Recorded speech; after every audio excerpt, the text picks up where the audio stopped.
Hello. Today I will be reading from the book of Galatians chapter 2.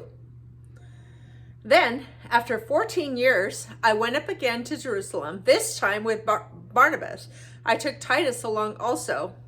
I went in response to a revelation and meeting privately with those esteemed as leaders. I presented to them the gospel that I preach among the Gentiles. I wanted to be sure I was not running and had not been running my race in vain.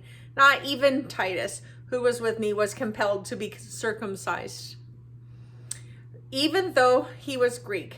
This matter arose because some false believers had infiltrated our ranks to spy on the freedom we have in Christ Jesus and to make us slaves.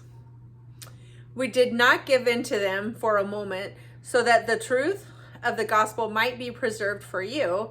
As for those who were held in high esteem, whatever they were makes no difference to me. God does not show favoritism. They added nothing to my message. On the contrary, they recognized that I had been entrusted with the task of preaching the gospel to the uncircumcised, just as Peter had been to the uncircumcised.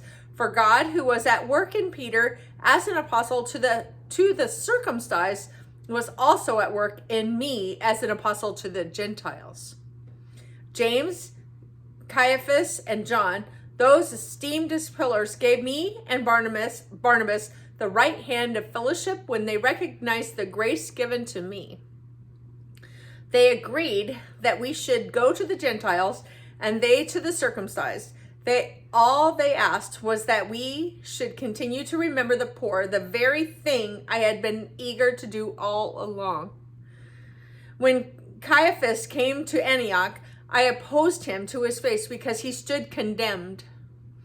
For before certain men came to James, he used to eat with the Gentiles, but when they arrived, he began to draw back and separate himself from the Gentiles because he was afraid of those who belonged to the circumcision group.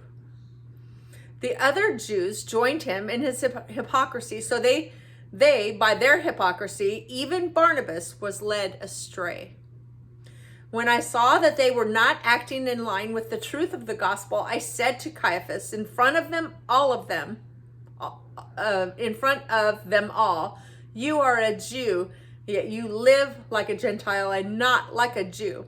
How is it then that you force Gentiles to follow Jewish customs? We, who are Jews by birth and not sinful Gentiles, know that a person is not justified by the works of the law, but by the faith of Jesus Christ. So we too have put our faith in Christ Jesus, that we may be justified by faith in Christ and not by the works of the law. Because by the works of the law, no one will be justified. But if in seeking to be justified in Christ, we Jews find ourselves also among the sinners, doesn't that mean that Christ promotes sin? Absolutely not. If I rebuild what I destroyed, then I really would be a lawbreaker. For through the law I died to the law, so that I might live for God. I have been crucified with Christ, and I no longer live, but Christ lives in me. The life I now live in the body, I live by faith in the Son of God, who loved me and gave himself for me. I do not set aside the grace of God, for if righteousness could be gained through law, Christ died for nothing. Thank you.